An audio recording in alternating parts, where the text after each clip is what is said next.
Hi friends, ಪ್ರಭಾಪರ ರೆಸಿಪಿಗೆ ಸ್ವಾಗತ. ಇವತ್ತು green chicken masala ಮಾಡಿದ್ದೀನಿ. ಇದನ್ನು ನಾನು ಬಿಸಿ ಬಿಸಿ ಅನ್ನ ಜೊತೆಗೆ ತುಪ್ಪ ಹಾಕಿ ಬೇಳೆ ಸಾರಿನ ಜೊತೆಗೆ ಸೈಡ್ ಡಿಶ್ ಆಗಿ ಮಾಡಿದ್ದೀನಿ. ನೀವು ಬೇಕಾದರೆ ಅದೇ ಗೊಜ್ಜಲ್ಲಿ ಅನ್ನ ಕಲ್ಸ್ಕೊಂಡು ತಿಂದರೆ ಸೂಪರಾಗಿರುತ್ತೆ. ಬನ್ನಿ ಹೇಗೆ ಮಾಡೋದು ಅಂತ ನೋಡೋಣ.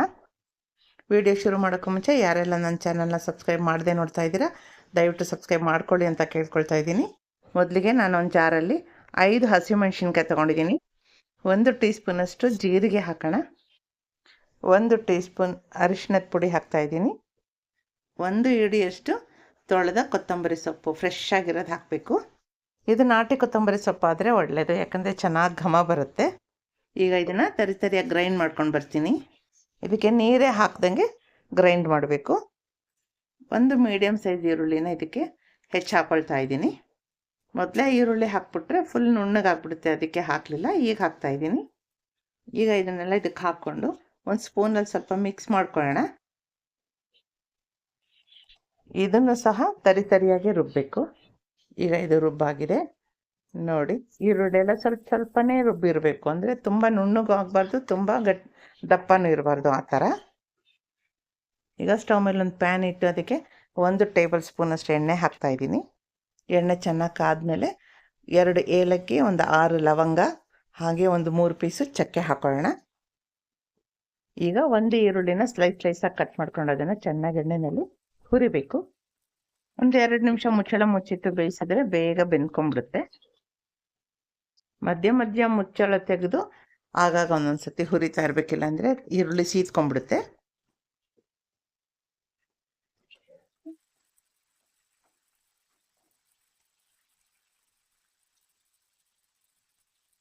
ಈರುಳ್ಳಿ ಸ್ವಲ್ಪ ಬಣ್ಣ ಬದಲಾಯಿಸಿ ಸ್ವಲ್ಪ ಮೆತ್ತಗಾಗಿದೆ ಅಂತ ಗೊತ್ತಾದ್ಮೇಲೆ 1 ಸ್ಪೂನಷ್ಟು ಶುಂಠಿ ಬೆಳ್ಳುಳ್ಳಿ ಪೇಸ್ಟ್ ಹಾಕಬೇಕು. ಶುಂಠಿ ಬೆಳ್ಳುಳ್ಳಿ ಪೇಸ್ಟ್ ವಾಸನೆ ಹೋಗೋವರೆಗೂ ಈರುಳ್ಳಿ ಜೊತೆಗೆ ಚೆನ್ನಾಗಿ ಹುರ್ಕೋಬೇಕು. ಥರ ಇದನ್ನು ಅಷ್ಟೇ ಚೆನ್ನಾಗಿ ಸ್ವಲ್ಪ ಹುರಿದಿದ್ದಾದ್ಮೇಲೆ ಮತ್ತೆ 1-2 ನಿಮಿಷ ಮುಚ್ಚಳ ಮುಚ್ಚಿ ಬೇಯಿಸ್ಕೊಳ್ಳೋದ್ರಿಂದ ತುಂಬ ಚೆನ್ನಾಗಿ ಘಮ ಬರುತ್ತೆ. ಬನ್ನಿ, ಈಗ ನೋಡಿ ಎಷ್ಟು ಒಳ್ಳೆ ವಾಸನೆ ಬರ್ತಾ ಇದೆ ಗೊತ್ತಾ. ಈ ಥರ 1-2 ಸತಿ ಮುಚ್ಚಳ ಮುಚ್ಚಿ ಬೇಯಿಸ್ಕೋಬೇಕು. ಮಸಾಲೆ ಈ ಥರ ಸ್ವಲ್ಪ ಗೋಲ್ಡನ್ ಬಣ್ಣ ಬಂದ ತಕ್ಷಣ ಇದಕ್ಕೆ ತೊಳೆದಿಟ್ಕೊಂಡಿರೋಂಥ ಚಿಕನ್ ಎಲ್ಲ ಹಾಕ್ತಾ ಇದ್ದೀನಿ. ಈಗ ಇದನ್ನ ಚೆನ್ನಾಗಿ ಈರುಳ್ಳಿ ಜೊತೆಗೆ ಮಿಕ್ಸ್ ಮಾಡಿಕೊಂಡು ಹುರಿಬೇಕು. ಚಿಕನ್ ನೀರು ಬಿಡೋವರೆಗೂ ಈ ಥರ ಹುರ್ಕೋಬೇಕು. ಚಿಕನ್ ಚೆನ್ನಾಗಿ ಹುರಿಬೇಕು. ಅಕ್ಕಪಕ್ಕ ಎಲ್ಲ ಚೆನ್ನಾಗಿ ಬೆಂದಿದೆ ನೋಡಿಕೊಂಡು ಈ ಥರ ತಿರುಗಿಸ್ಕೊಂಡು ಈ ಥರ ಚೆನ್ನಾಗಿ ಬೇಯಿಸ್ಕೋಬೇಕು. ಚೆನ್ನಾಗಿ ಈ ಥರ ಹುರಿದಿದ್ದಾದ್ಮೇಲೆ ಈಗ 1 ಟೀ ಸ್ಪೂನಷ್ಟು ಕಲ್ಲುಪ್ಪು ಹಾಕ್ತಾ ಇದ್ದೀನಿ. ಕಲ್ಲುಪ್ಪೆಲ್ಲ ಚೆನ್ನಾಗಿ ಮಿಕ್ಸ್ ಆಗಿ ಚಿಕನಿಂದ ಇನ್ನೂ ಜಾಸ್ತಿ ನೀರು ಬರುತ್ತೆ, ಅಲ್ಲಿ ತನಕ ಇದನ್ನು ಹುರಿಬೇಕು. ಈಗಲೂ ಸಹ ಮುಚ್ಚಳ ಮುಚ್ಚಿ ಬೇಯಿಸ್ಕೊಳ್ಳೋಣ. ಈಗ ಚಿಕನ್ನ ಒಂದು 5 ನಿಮಿಷ ಈ ಥರ ಚೆನ್ನಾಗಿ ಬೇಯಿಸ್ಕೋಬೇಕು. ನಾನು ಆಗಲೇ ಈಗ ಒಂದು ಕುಕ್ಕರಲ್ಲಿ ಅನ್ನಕ್ಕಿಟ್ಟಿದ್ದೀನಿ, ಇನ್ನೊಂದು ಸ್ಟವಲ್ಲಿ ಬೇಳೆ ಬೇಯಕ್ಕಿಟ್ಟಿದ್ದೀನಿ. ಈ ಥರ ಮಾಡೋದ್ರಿಂದ ಬೇಗ ಅಡುಗೆ ಆಗುತ್ತೆ, ಹಾಗೇನೆ ಬಿಸಿ ಬಿಸಿಯಾಗಿ ಊಟ ಮಾಡ್ಬೋದು. ಎಲ್ಲರೂ ಮನೇಲಿದ್ದಾಗ ಈ ಥರ ಮಾಡಿದ್ರೆ ತುಂಬ ಚೆನ್ನಾಗಿರುತ್ತೆ. ಈಗ 5 ನಿಮಿಷ ಆಗಿದೆ, ತೆಗಿತಾ ಇದ್ದೀನಿ. ಮತ್ತೆ ಎಲ್ಲ ಸ್ವಲ್ಪ ಚೆನ್ನಾಗಿ ಸರ ತಿಳ್ಕೊಳ್ಳೋಣ. ನೋಡಿ ಎಷ್ಟು ನೀರು ಬಂದಿದೆ ಅಂತ. ಈಗ ಇದಕ್ಕೆ ನಾನು ಮಿಕ್ಸಿನಲ್ಲಿ ತರಿಯಾಗಿ ರುಬ್ಬಿಟ್ಕೊಂಡಿದ್ದಲ್ಲ ಮಸಾಲ, ಅದನ್ನು ಹಾಕ್ತಾ ಇದ್ದೀನಿ. ಈಗ ಈ ಮಸಾಲೆ ಎಲ್ಲ ಚಿಕನ್ ಜೊತೆ ಹೊಂದ್ಕೊಳ್ಳೋ ಥರ ಚೆನ್ನಾಗಿ ತಿರುಗಿಸ್ಕೋಬೇಕು. ಈಗ ಹಸಿಮೆಣಸಿನ್ಕಾಯಿ ಹಾಗೆ ಜೀರಿಗೆ ವಾಸನೆ ಎಲ್ಲ ಹೋಗ್ಬೇಕು, ಅಲ್ಲಿ ತನಕ ಇದನ್ನ ಹುರಿಬೇಕು. ಈಗ ಮಿಕ್ಸಿ ಜಾರಿಗೆ 1 ಟೇಬಲ್ ಸ್ಪೂನ್ ಅಷ್ಟು ನಾನು ಗಟ್ಟಿ ಮೊಸರು ಹಾಕ್ಕೊಳ್ತಾ ಇದ್ದೀನಿ. ಮೊಸರನ್ನ ಮಿಕ್ಸಿನಲ್ಲಿ ರುಬ್ಬೋದು ಬೇಡ, ಹಾಗೆ ಚೆನ್ನಾಗಿ ಈ ಥರ ಕದಡ್ಬಿಟ್ಟು ಹಾಕ್ಕೊಳ್ತಾ ಇದ್ದೀನಿ. ಹಾಗೆ ಅದೇ ಜಾರಿಗೆ ಸ್ವಲ್ಪ ನೀರು ಹಾಕ್ಬಿಟ್ಟು ನೀರು ಕೂಡ ಹಾಕೋಬೇಕು. ನೀರು ಕೂಡ 1 ಟೇಬಲ್ ಸ್ಪೂನ್ ಅಷ್ಟೇ ಸಾಕು. ಈಗೆಲ್ಲ ಒಟ್ಟಿಗೆ ಹೊಂದ್ಕೊಳ್ಳೋ ಥರ ಚೆನ್ನಾಗಿ ಚಿಕನ್ನ ತಿರುಗಿಸ್ಕೋಬೇಕು. ಚೆನ್ನಾಗಿ ಈ ಥರ ಹೊಂದ್ಕೊಂಡಾದ್ಮೇಲೆ ಮತ್ತೆ ಮುಚ್ಚಳ ಮುಚ್ಚಿ ಮತ್ತೆ 5 ನಿಮಿಷ ಬೇಯಿಸ್ಬೇಕು. ಈಗ 5 ನಿಮಿಷ ಆಗಿದೆ, ತೆಗಿತಾ ಇದ್ದೀನಿ.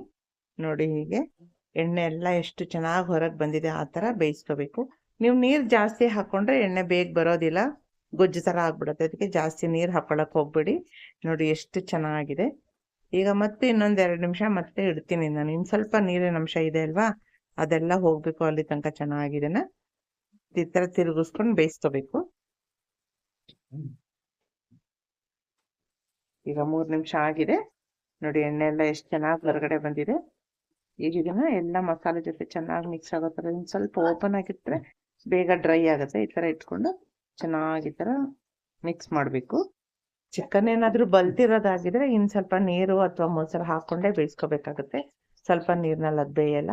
ಅದ್ ನೋಡ್ಕೊಳ್ಳಿ ಚಿಕನ್ ಬೆಂದಿದ್ಯಾ ಇಲ್ವಾ ಅಂತ. ಎಳೆ ಚಿಕನ್ ಆದ್ರೆ ಇಷ್ಟೇ ಸಾಕು. ನಾನು ಈ ತರ ಚಾಕು ಚುಚ್ಚಿನೇ ನೋಡೋದು ಚಿಕನ್ ಬೆಂದಿದೆ ಅಂತ. ಈಗ ಚೆನ್ನಾಗಿ ಬೆಂದಾಗಿದೆ. ಇದು ಡ್ರೈ ಆಗಿ ಮಾಡ್ಬೇಕಾಗಿರೋದ್ರಿಂದ ಸ್ವಲ್ಪ ಇನ್ನೊಂದ್ ನಿಮಿಷ ಮುಚ್ಚಿಡ್ತಾ ಇದ್ದೀನಿ.